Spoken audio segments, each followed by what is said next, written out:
Hello and welcome everyone. My name is Kathy Macbeth and I am the Director of Sales and Marketing at EcoEngineers.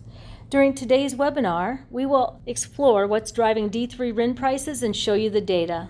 EcoEngineers is a renewable energy consulting firm specializing in clean energy regulations and carbon markets. Our core services include audit, compliance management, and consulting services. We serve biofuel producers across all fuel types, both domestically and internationally. EcoEngineers holds deep expertise under the RFS and LCFS programs, and our demonstrated experience includes having over 2.9 billion gallons of biofuel capacity under our management, completing audits of over 165 biofuel plants in 20 countries, over 91 producers enrolled in our RIN compliance program, being one of the first U.S. EPA recognized quality assurance programs, and assisting with the registration and preparation of more than 100 LCFS pathway applications. We also own and operate a proprietary RIN management platform where we transacted over 3 billion RINs in 2018. Let's go over a few housekeeping rules. Please use the chat function to submit questions and comments. We will respond to your questions and comments at the conclusion of our presentation. Please join this webinar on mute so we can minimize the background noise so everyone can hear our presenters. This webinar is also being recorded and we will send you a copy of it at the conclusion of this session. Now let me introduce our speakers to you today. Brad Plima is a senior engineer and leads EcoEngineers' renewable natural gas line of business, guiding municipalities, industry, and project developers implementing biogas to RNG projects. He is a licensed professional engineer with over 15 years of experience in the planning, engineering, design, and construction of water, wastewater, and renewable energy projects, and has toured over 50 renewable energy production facilities to help with consulting and compliance-related activities. He has a civil engineering degree from Iowa State University and is currently a licensed professional engineer in 13 states. Our next speaker is Natasha Bielstein. Natasha is a regulatory consultant and LCFS program manager at EcoEngineers. Natasha assists biofuel producers participating in the California LCFS program and has worked as part of the EcoEngineers LCFS team to register over 100 pathways under its program. Natasha also works directly with multiple RNG facilities to deliver 360 biogas solutions. She attends industry conferences and government hearings on current interpretation of rules, regulations, and market trends that affect the RNG industry. Natasha holds a Bachelor of Science in Community and Regional Development with a minor in Environmental Policy Analysis and Planning from the University of California, Davis. Our agenda today for this webinar will start with talking about how our D3 RINs priced. We'll look to market factors impacting pricing, an outlook, and then we'll spend the remainder of the time with Q&A. So with that, let's get started. We have about 250 people that registered for this webinar, and clearly there's a big interest in what is going on with D3 RIN prices. And we've gotten a lot of calls and emails and texts over the last several weeks about what's happening here. D3 RIN prices have been strong, have been close to the pricing cap that we'll discuss, and now over the last several months we have seen a repeated decline in D3 RIN prices. And just a plug for anyone that is not signed up on our we send out a free daily RIN pricing email, and you can go to our website ecoengineers.us and sign up for that service, and you'll just get a daily email showing the D3, all of the different D codes and LCFS pricing on a daily basis. So our goal today here is to talk about what has caused pricing to fall that was in the $1.70 to $1.90 per D3 RIN range to start the year, all the way to the 60 and 70 cent levels that we're experiencing right now. And so to better understand that, we want to make sure everyone understands and knows how a D3 RIN is priced. So we'll go through some of the mechanics of how this pricing structure occurs And then the second half of this, we will go into all of the different issues and variables that are contributing to these lower prices, and maybe a peek at what we could expect for the rest of 2019 into 2020. And then we'd really like to leave about the last 20 minutes or so for a Q&A. And if you would, if you have the ability to use the chat function instead of muting and unmuting the phone to ask the question, feel free to do that at any time, and then we'll just read through the various questions there. So with that, I'm going to turn it over to Natasha. Hi, everyone. So just to start off, I wanted to talk a little bit of the supply and demand dynamics that are affecting the RIN pricing. So first off, the renewable volume obligation has been outpaced by the biofuel production. So during 2018, the amount of biofuel that was produced went over the amount that was expected. Additionally, the availability for obligated parties to carry over RINs from a previous year, that's another factor that can be affecting the pricing, because obligated parties are holding on to their RINs at up to 20% to fulfill a current year obligation. Another factor could also be regulatory uncertainty. So for the 2019 RFS RVO proposal, there was 350,000 comments. And for the 2020 RVO, the process started just last week in Ann Arbor, Michigan. Another factor that we can see affecting the pricing is also the small refinery exemption. So that can impact the RIN value and availability, because some of the obligation has been exempted through these. And then last off, the impending 2022 reset of the RFS. So that is slated to be released in 2019 under, a proposal format, but, the uncertainty around that has affected the market quite a bit as well. And just to better understand what this renewable volume obligation, or RVO, because as we'll discuss here shortly, it really is the #1 driver for D3 RIN prices and has a big impact. And so in this graph on the screen, in the orange bar, that is the statutory schedule that Congress outlined for these cellulosic biofuels. And so you'll note goes to 2018, but in 2018, Congress was hoping there would be 7 billion gallons of cellulosic biofuels, and the actual 2018 RVO set by EPA was only 288 million. And so what that shows is the industry has not taken off nearly as quickly as the Congressional Schedule hoped for and counted on. And so because of that, each year, EPA will reset the annual RVO for the D3 category, and that is the primary driver in fuels. Another question we get often is, we hear of there's 100 projects coming online over the next few years. Will the market, at least from a regulatory standpoint, become saturated? And really, if you look at these numbers, we're still in the the sub 1% category of where items, or where the fuel volumes hope to be. So there is a lot of room to grow into these numbers as the RFS moves forward. And so we'll want to talk about next about the cellulosic waiver credit. Mentioned that the RVOs are a big driver of RIN prices. The cellulosic waiver credit is the primary price driver for D3 RINs. And what is the cellulosic waiver credit? So when the Congressional Schedule was outlined, shown on the previous slide, when EPA does that annual adjustment, that because the industry has not been able to produce up to the volumes, there's this cellulosic waiver credit mechanism that allows for the obligated parties to still meet that obligation. Because even if the industry does not produce sufficient volume of D3 RINs, the obligated party is still held to the annual RVO. And their mechanism to date, to make up that gap has been to purchase a cellulosic waiver credit plus an advanced RIN, which we'll get into in much more detail here going forward.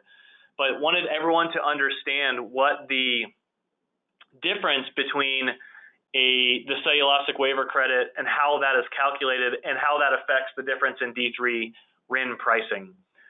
So this is a mechanic, it's laid out, mechanic function of the RFS, and it's laid out in this exact formula here. So the annual cellulosic waiver credit, calculated typically released typically in each November, is the greater of 25 cents or $3 minus the wholesale price of gasoline. Both of those are adjusted for inflation. And so what that looks like in the table below is there's the 25 cents, adjusted 1.193 is the current year inflation adjustment index, equals 30 cents. The next line, $3, also adjusted for inflation, minus $1.81, which was the average wholesale price of gasoline for the previous 12 months, and that's looked at from a June to June calculation, equals $1.77, and the greater of those two values then is the cellulosic waiver credit for 2019. And so this, again, this process is done annually and revised annually and will change going forward. And we mentioned that the obligated parties have the ability to use that cellulosic waiver credit to satisfy their obligation, but they have to buy the waiver credit plus an advanced RIN, D5 or D4 RIN, and because pricing, D5 RIN pricing tracks just below the price of a D4 RIN, that's the primary mechanism that is used for this calculation. So Natasha? Sure. So EcoEngineers has been tracking the RIN prices since 2017, shown here in this graph. So the lower gray line that you see is for D6 RINs, generally associated with starch ethanol. The slightly above the gray line, the orange and blue line, is for D5, so there's some RNG in that, and then D4 RINs, so biodiesel. And those, like Brad just mentioned, tend to track together pricing-wise, with D5 being just slightly lower the D4 RIN. The green line right below the purple line is the D3 RIN average. So that is mostly RNG with some cellulosic ethanol in there. The purple line is the D3 ceiling. So the D3 pricing ceiling is a D5 RIN plus the cellulosic waiver credit that Brad just went through the pricing of. So this is important to remember because obligated parties know that this ceiling is the maximum price for compliance. So if you see the average price for a D3 RIN, just slightly for the most part below the ceiling until we reach late 2018, where production of the D3 RINs went above the RVO. So there was a price separation there that we'll talk a little bit about. All right, so different ways to comply with this. So Brad had mentioned buying a cellulosic waiver credit and a D5 RIN, and then also buying a D3 RIN, because the RFS is based off this nesting system from the diagram to the right. So here we're going to be looking at the D5 RIN value, the cellulosic waiver credit value, the D3 floor price, the D3 ceiling, and then the actual average for D3 RINs. So for example, we have 2018. So the D5 value was 50 cents. The cellulosic waiver credit was $1.96. The floor matched the D5 RIN, which is 50 cents. And then the D3 ceiling was the D5 plus the cellulosic waiver credit at $2.46. And the actual was very close to that at $2.28. However, when we look at 2019 and the data we have so far for the year, the D5 RIN is 45 cents. The cellulosic waiver credit value is $1.77. The D3 floor price is 45 cents. and the D3 ceiling is $2.20. But the average for the year so far is just about 60 cents. Current pricing. The current pricing for the year is about 60 cents. So this is really putting numbers, that separation we saw on the previous graph, where you saw that, late 2018 into 2019, both the ceiling and the actual pricing separated quite a bit. Yeah, you're exactly right, Natasha. I think what we want everyone to understand on the D3 RIN pricing out of this quick 101 intro is that the RIN price will always trade within either the D5 would be a floor price, and then the ceiling price is the cellulosic waiver credit D5 RIN value. It's going to stay within that band throughout the year, just because of how the mechanics of the system for D3s are priced and are tracked. Right. Exactly. So we're going to start looking at some of the market factors impacting the D3 RIN prices. So number one, foremost, is RVO. So we have to look at, what does the future RVO look like? What is the EPA going to be setting this at, looking at 2020, 2021, and into 2022? How much will the industry produce? How many projects will come online? That's going to be a big factor in determining not only the RVO, but as we saw in 2018, that big separation that happened between production and the RVO. Number three is how many small refinery exemptions will be distributed that are waiving the obligation from the obligated parties here. That can also have a big impact on that pricing. Number four is how will the cellulosic waiver credit be priced? This can affect the ceiling, as we saw just now, and if it's high enough, that would probably incentivize some of the obligated parties to start looking at the D3 RIN again. And number five is how many RINs will the obligated parties plan to carry over from this?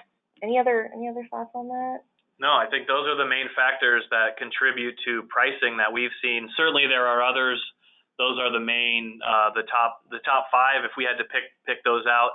And so what we want to do going forward then is let's take a look at those factors that are impacting pricing and what's causing the sharp fall off of a D3 RIN price. And then will that stay, or will that kind of be self-corrected? And we'll go through some of the more details here in the data from some of the data that we've compiled. This here is actual D3 RINs generated by year. This is directly from the EPA's database and website, publicly available information. And so you can see, let's take a look at 2016, the 230 million RVO, the 311 million RVO in 2017, and you'll notice that the D3 gallons or RINs generated have not met the RVO. And so what happens, like I mentioned earlier, these obligated parties, to make up the difference, have to go buy the waiver credit plus a D5 RIN. And so historically, and it was shown out on that graph that we showed earlier, that pricing tracked very closely to that D3 RIN ceiling with a small discount. And that's very, very common over the course of the last several years. Well, what changed? In 2018, for the first time, RVO, the D3 RIN generation exceeded the RVO. So we had a 288 million gallon RVO and 312 million plus D3 RINs were generated, causing an oversupply of D3 RINs in the marketplace. Naturally, there's not as many buyers because of the obligation, an oversupply that's going to drive pricing down. And so that's a big factor of why the pricing has come down. And now we look into 2019, we had a nice large increase percentage-wise in the 2019 RVO to 418 million gallons. And to date, through June, about 166 million D3 RINs generated. And so obviously, if you do the math and extrapolate that out, only 322 million D3 RINs being generated projected, assuming the pace matches the first 6 months, which we know won't exactly happen because new projects come online. There are several northern climate facilities that are using anaerobic lagoons that don't generate a lot or any RINs in the colder months in the first parts of the year. So we certainly expect that number to increase. What we'll look at here shortly is it may not get to the point where the overall matches the RVO, the production matches the RVO. Moving on to the small refiner exemptions. That's obviously a very hot topic and a big topic in the industry. And why is that? And why has that discussion really picked up over the last year or so? Well, if you look at this, according to BBI, they have released how many RINs were forgiven out of the total renewable volume obligation. This is not just D3; it's all categories. So you can see in 2013, 190 million RINs were waived through the SREs. That increased slightly, and then in 2016, that number shot up to 790 million. In 2017, 1.8 billion of the give or take 19 billion gallon total obligation was waived, and so almost above 9%, between 9 and 10% of all the obligations were waived through this process, compared to a very, very small fraction, less than 1% in previous year. And so with that, those RINs being forgiven, they have not been reallocated to others. And so that really is lowering the demand for RINs, causing pricing to go down. And so when we looked at that previous slide of 316 or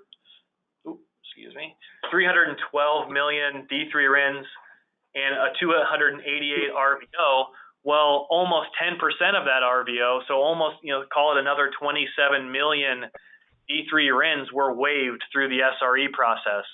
So that gap is even greater because of the waivers, or because of the SREs.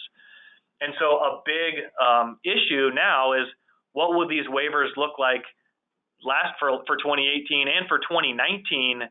Because if you think of this from the obligated party's perspective, you don't know what the true obligation is, what's the demand for RINs, and you don't know what the production volumes will be for RINs. And so what we've seen in the marketplace is nearly a halt in buying of RINs and trading. Certainly some of that's going on in very small volumes. And so one thing we wanted to point out when we track trade data on a daily basis here at EcoEngineers is, while yes, there are trades happening at 60 cents and 69 cents and 70 some cents, it's a very small number of trades. So we might see a block of 500,000 RINs traded. We're not seeing 5, 6, 10 million blocks being traded. And so that 60 cent is a true current market price, but the biggest takeaway is there's not many transactions happening. And so buying is really, really slowed to a crawl, also because of a lot of these uncertainties between what will the actual industry produce, what will if I'm the obligated party, what's my actual obligation? I don't know if the waivers will be, the exemptions will be approved. So there's a lot of uncertainty around several different items, and it's creating this perfect storm of pricing scenario that's caused the price to fall. So to summarize that, in 2019, we had an overproduction within the industry, and we had about 9-10% of the obligation waived through the SRE process. And something that also gets overlooked is, we talked about the cellulosic waiver credit pricing being reviewed annually. That was actually in the upper $90s in 2018 and fell to $1.77 in 2019. And so there's that D3 price ceiling went down 22 cents. And so there's naturally prices are going to fall accordingly based on that CWC pricing. So what does this look like for 2019 and moving forward here? It appears, again, if we're looking at about 166 million D3 RINs produced, let's assume that production does trend towards greater in the second half of the year, and we could argue, or we could discuss what this actual industry number would be, what that will be produced is. But let's just say it's 340 million or maybe 350 million RINs. We still have a 418 million RIN RVO for the D3 category. That seems to be a positive sign. Pricing, we don't know on the waivers. That's a big unknown from this, and the waivers are actually still pending from 2018, and will be also pending for 2019. There has been a big push within the industry to make the waiver process more transparent, and that gained some traction, although maybe it was walked back a little bit here over the last several months. But it's still to be seen, will the new EPA administration have that same approach to these SREs as the previous one under Administrator Pruitt? That's an unknown still at this point. We also took a look at about 11 months of wholesale gasoline prices. So there's still a little bit of data to come in from June, but it appears, based on that calculation, that the cellulosic waiver credit price may slightly increase for 2020, which would be a good thing. That D3 price cap would increase slightly. So it appears that a few things are trending in the right direction for D3 RIN prices into the rest of 2019 and possibly into 2020. Depending on what the final 2020 RVO will be set at. So here's a look at taking all of those factors into play. Here are some assumptions, and this is really just an estimation or a scenario. Everyone else has different numbers that they may want to place in here, but this is how we looked at a scenario of what pricing could look like for the rest of 2019. So taking all those factors into play, we know the RVO is 418 million for 2019. We made an assumption here that waivers will continue, maybe a slight decrease, but waivers will continue. And we assumed 8% of those would ultimately be waived. That looked like about 33 million RINs. We also don't know, and this 30 million carryover is really just an estimate. That number may be a little bit higher, maybe a little bit lower. That's an arguable point because there's no exact data to know what that volume is. But let's just assume it's about 30 million, which was about the difference between the oversupply of RINs from production compared to the RVO last year. And we look at if D3 RIN production picks up slightly, maybe trends towards 340 million, the bottom line, it looks like that the industry may be short in D3 RIN production compared to the RVO, or maybe is very, very close to where the RVO lands. Obviously, several different unknowns and factors there go into play, but if that happens, prices should increase back to closer to that price cap. Because if you think about if there is going to be an under generation and under supply of D3 RINs, again, the obligated party has to go and buy that cellulosic waiver credit plus the price. And so offering a slight discount to incentivize them to buy the D3 RIN instead of the waiver and the D5, it plays heavily into D3 RIN pricing. So what are the unknowns here? Obviously, we do not know what the SRE volumes will be. We don't know the exact carryover volumes. We don't know how many new projects will come online and ramp up production in 2019. I think we see several projects that are coming online, but we certainly don't see them all. But it does not appear to be a large volume project that will have a significant impact to 2019 D3 RIN production, that doesn't seem likely, but certainly will pick up. And then the biggest question here is, when will buying pick up? Obviously, the obligated parties have a lot of people and a lot of very smart people analyzing these marketplaces. And if the industry does look like, if that short happens compared to the RVO, then pricing will pick back up. If that trends a little bit higher and is a slight oversupply, again, prices should tick up to a little bit, but it may not go a lot greater than where things are at now. Just kind of have to keep an eye on where the data goes from there. All right. Well, so now looking ahead, how can we see the impacts of the D3 price on the D3 prices? What should you be looking at in the future, just as a resource for you? So for one, the 2020 proposed RVO. Right now, it's at 540 million gallons. That's a 29% increase from the previous year. Second off, follow the D3 RIN production data. That is publicly available on the US EPA website, and that's where we got a lot of our data from too. Number three, I would say to follow the distribution of the small refinery exemptions. The more SREs that there are, the less the D3 RIN price will be, and vice versa.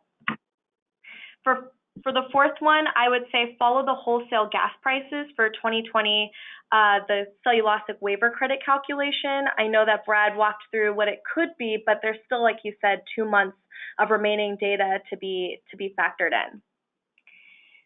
And for the fifth one, I would say be aware of and follow and participate the set reset process for the RFS reform. That's slowly coming up at the end of the year, and that's going to have a big impact on the future of the program as well.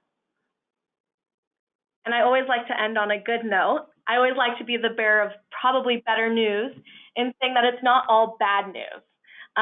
For one, we have the California LCFS. There's a long-term commitment to renewable fuels through 2030 right now. The credit prices are really high. So last week, there was an all-time weekly average of $196 per credit. That beat what we were seeing even at the end of last year with those high credit prices. California is processing electric pathways, hydrogen pathways, cellulosic ethanol pathways. They're really open to innovative fuel types and innovation with production that can lead to lower carbon intensity scores.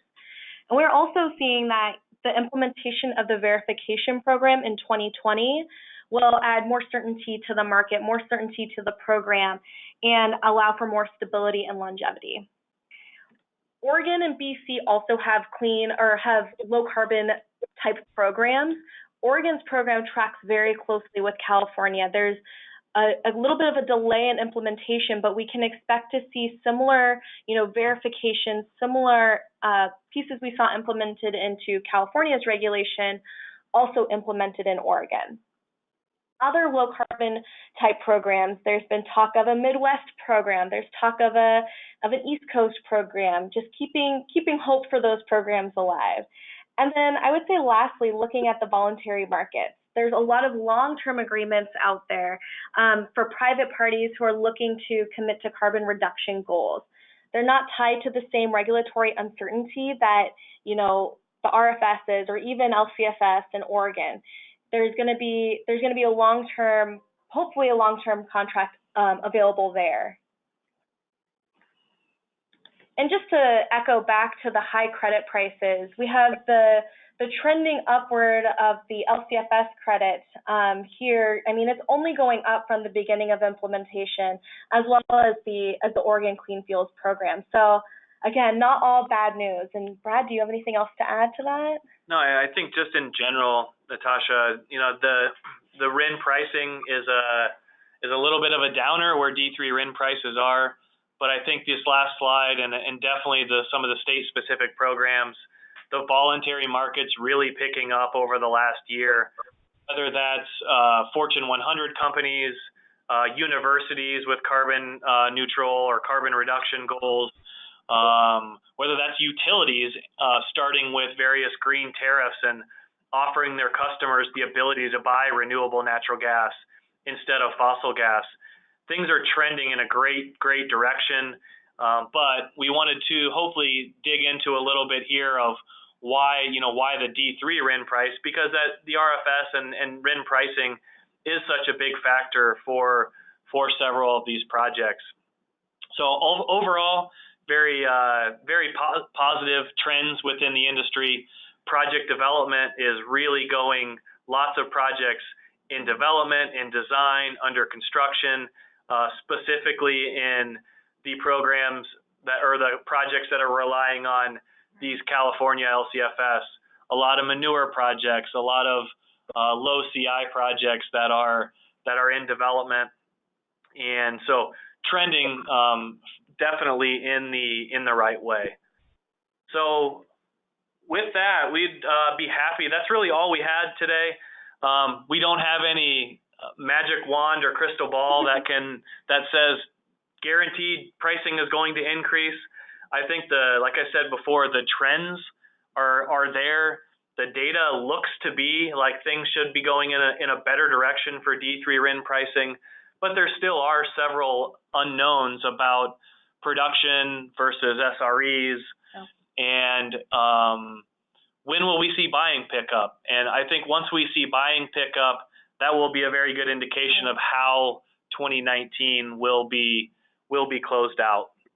So with that, we would be happy if anyone has any questions to use the chat box, and we do have several of those here. We're going to start with just one second. We're looking at we had somebody who said, please define and differentiate D3. Yeah, I probably should have mentioned that. I think Natasha mentioned the D6 is a starch ethanol, mostly ethanol. A D4 is biodiesel. A D5 is an advanced RIN. A lot of non-cellulosic RNG will fit into that category. Then the D3 is obviously a cellulosic biofuel, primarily 90+% from RNG projects. There's a little bit of cellulosic and kernel fiber ethanol that is in that bucket. And then a D7 RIN is not a lot of projects out there, but a cellulosic, basically cellulosic ethanol or cellulosic renewable diesel is a process there. Sure. So next question. Could you confirm that the reason we have traded through the floor is because too many sellers lack trading discipline? Yeah, I think that's an interesting question. I think lack discipline may be not the word I would use. I maybe would say at these low prices, if you think about somebody that has a loan payment or a payment to the bank that they need to keep the lights on and keep things operating, going 2, 3, 5, 6 months holding RINs, waiting for pricing to come back may not be possible. And so we've certainly seen some of these people, some of these projects selling RINs at low value because it's a cash flow issue there as well. So maybe indirectly, but maybe more out of necessity than a desire to do. And then another one we had is, if obligations for D3 are not met, why the price for D3 dropped almost to the level of D5?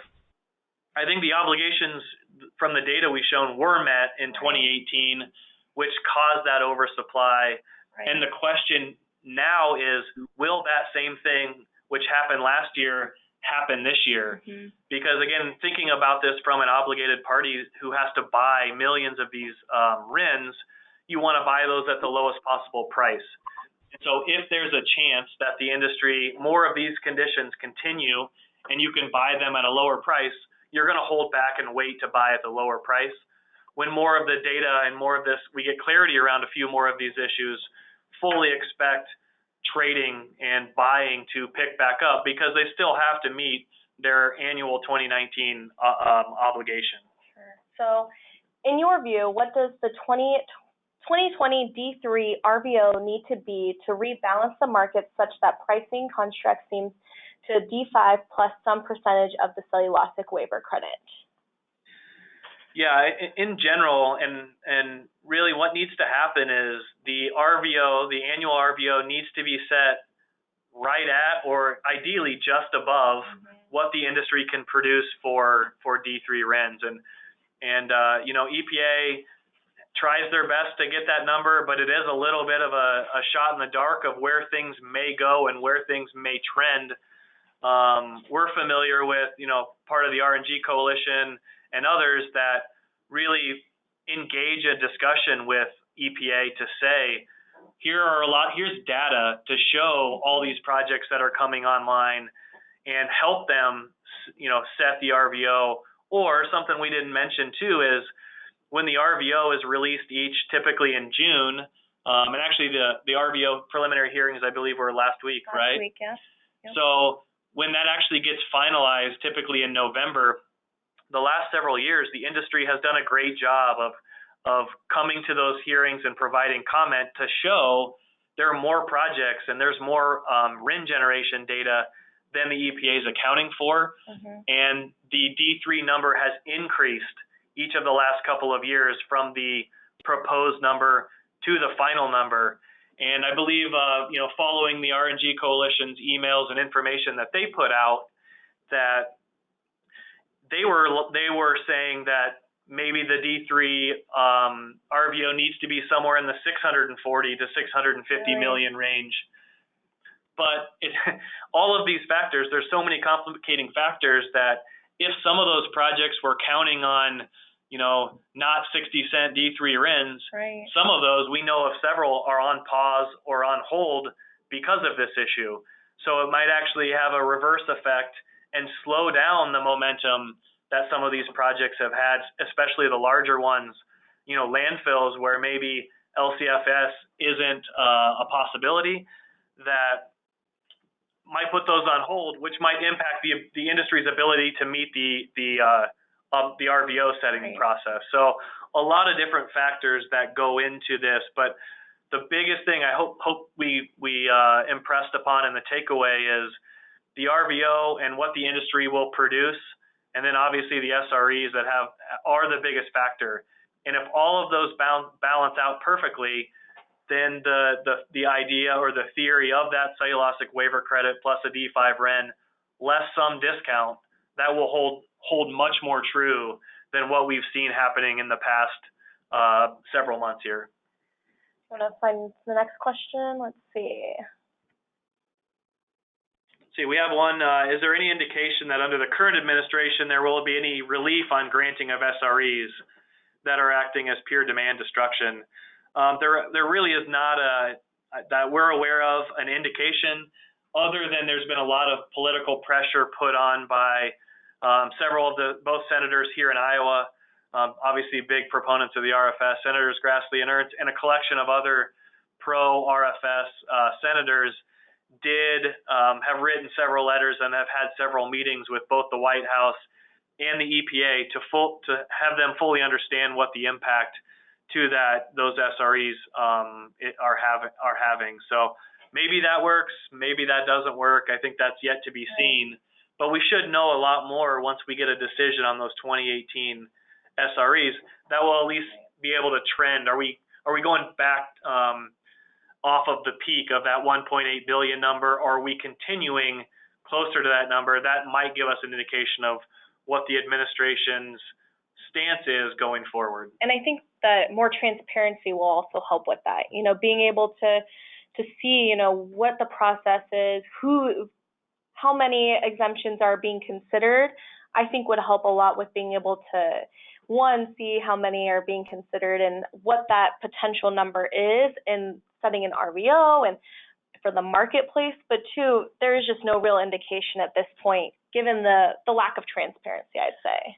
Yeah, and I know Blue Source jumped on the comment here, which is a great one, and getting into the weeds a little bit more, they said it's important to note that while the projected RVO was 288 million, based on actual fuel production, that's going to increase slightly from there. That is a good point. That we're still dealing a little bit in theoretical and not some not actual numbers. But yeah, that's a good point. That just because that's the RVO, it's still a percentage of the overall fuel production, which can move slightly depending on the final volumes there. Good, very good point. So another question I saw is, how can a reduction in demand for ethanol RINs decrease the D3 price? How are they related? Yeah, I think in general they're all intertwined. Because the D6 RIN is 15 billion of the 19 plus billion obligation, that there is a big demand for, or that is a big driver. And if you note the chart that we had shown on the screen, was as the D6 price moves in general, that the market moves. The other RIN prices move as well. So it's not a completely linear market movement, but the D6 price does have an impact on both of the other prices. We specifically saw that in late 2017, early 18, when a D6 RIN hit about $1, and a D4 and D5 were about $1.10. So that gap did shrink.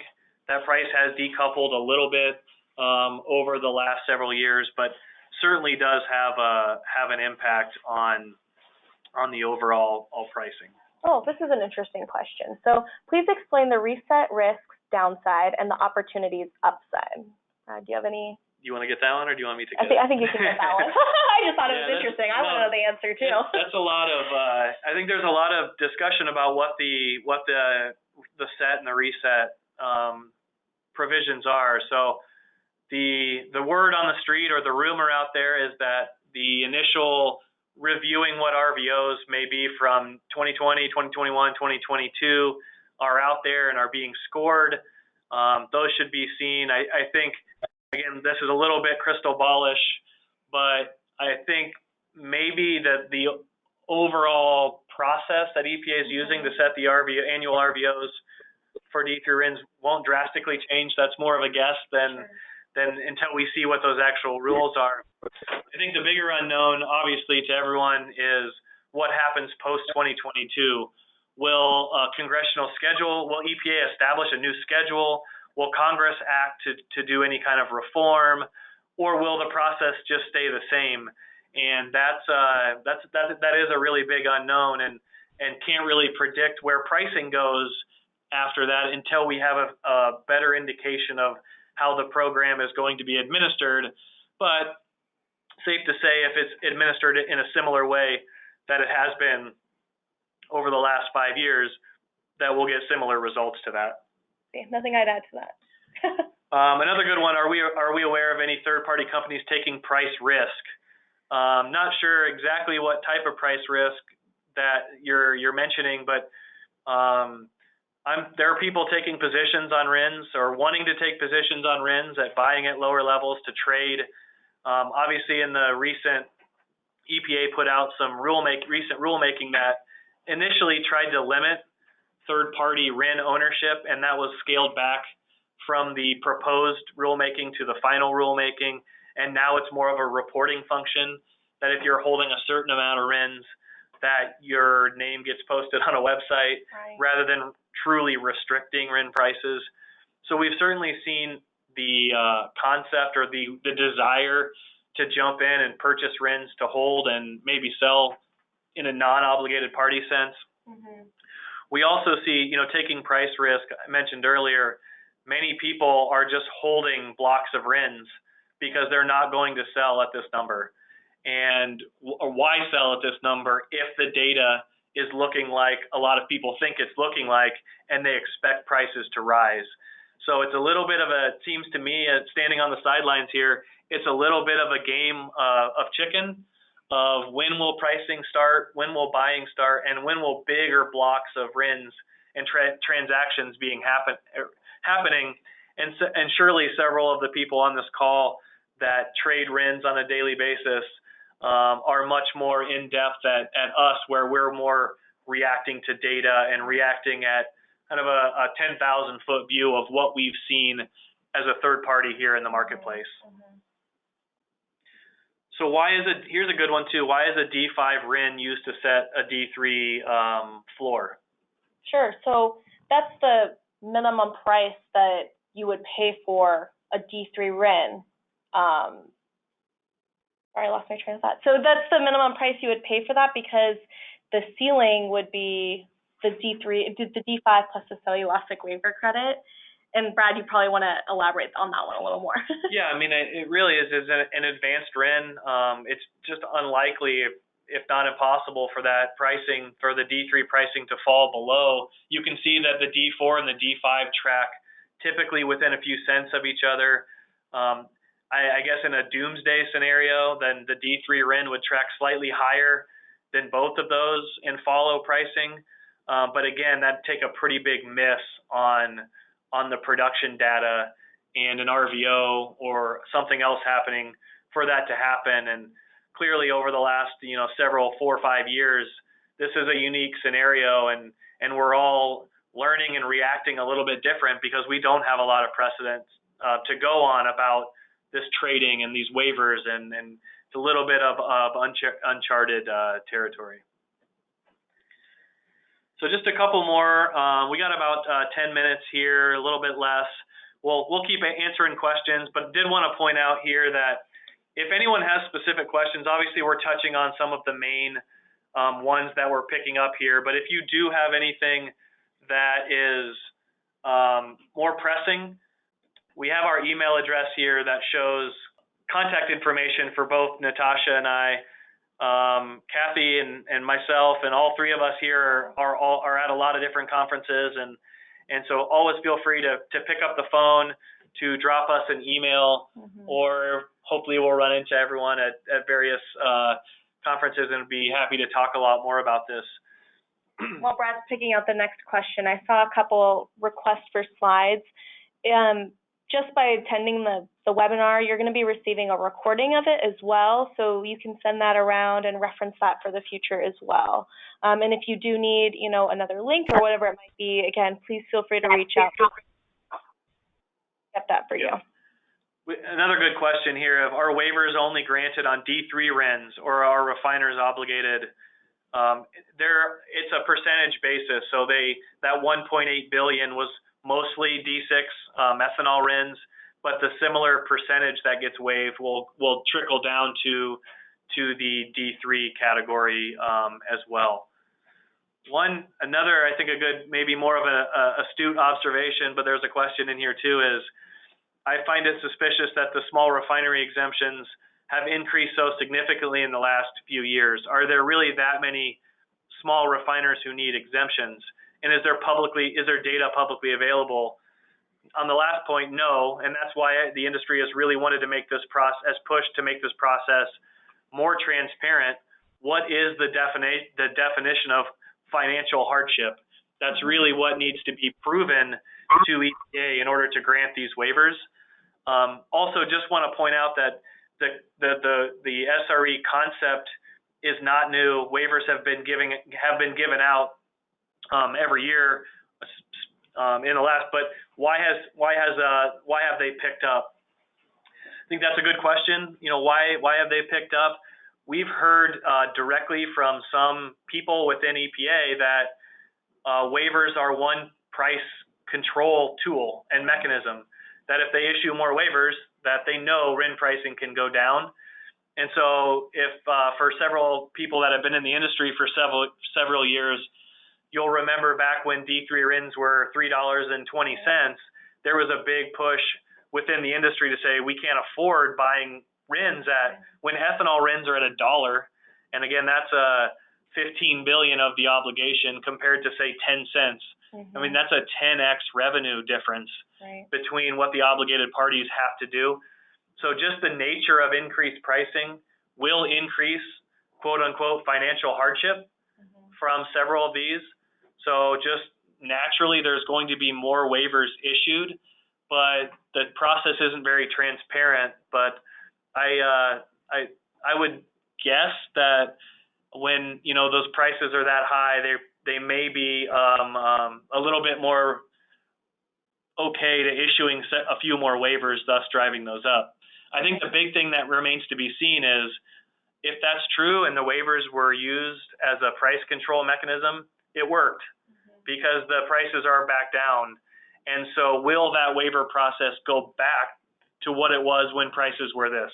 That's a big thing to be seen, and I don't think anyone knows, but we could certainly hope that that's the case. One question on registering for LCFS pathways. Yes, we do that. We have a team of LCA modelers who are just eagerly waiting to do more CI modeling. So please email me, call me, and I can help set you up with any LCFS pathways that you need. Good plug. Yeah, Good plug. I'll just plug that in, our great modeling team here and there, right? Yeah, thanks for that. Thanks for that question there. That was a good one.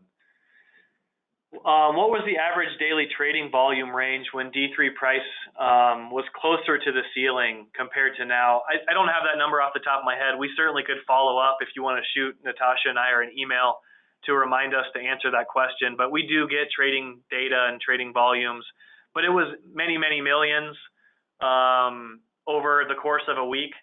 And now when we look at trade volumes, you might see one trade or two trades every week, if that even happens.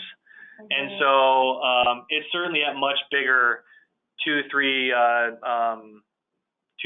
5, 6 million RIN blocks, and maybe a couple of the sellers, RIN sellers that are on this could chime in if they have any other things to add there.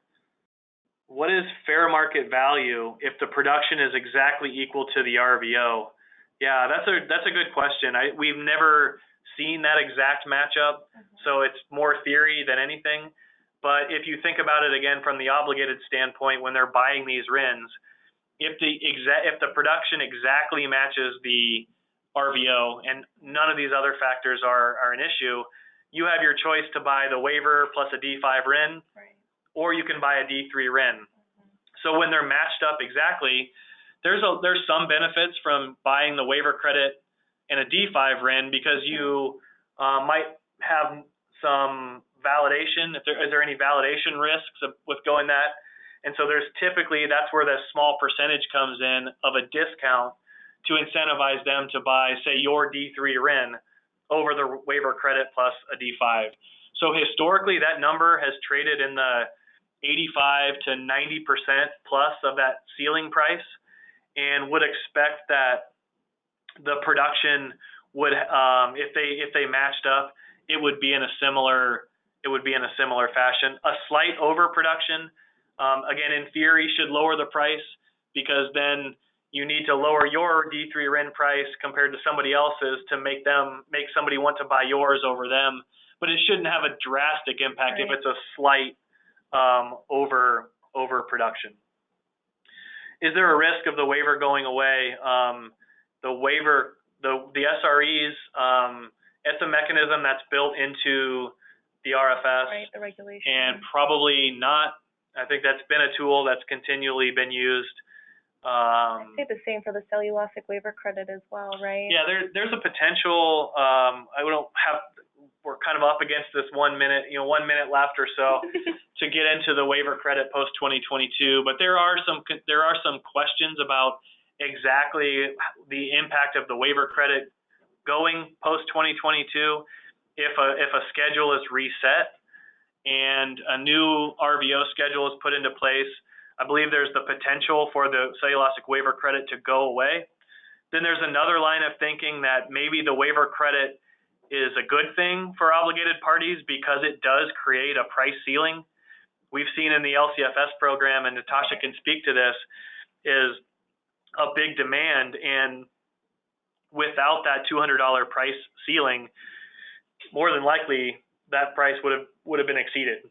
Sure, yeah. So, and the $200 price ceiling Brad's talking about, again, that's a regulatory market mechanism, and CARB has been slowly putting more and more into place as the prices keep increasing, more market tools to ensure, the protection of the value, and that, we're not going way above what that market value is. So, I think that is always a concern for the regulatory agency to make sure that they're protecting the value of their credits and they're hedging those values, I guess. Yeah, and the same concept could be thought of at the RFS level with the cellulosic waiver credit. Right. It does create this price ceiling, so D3 RINs won't go to $4, $5, or $6 under a undersupply issue. Mm-hmm. And so I think we'll have to wait and see where that goes, but something to keep eyes on as EPA releases more and more information about what the RFS will look like post-2022.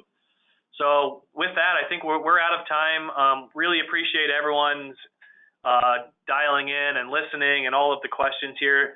We didn't get to every single one of them, but hopefully we got to the main ones.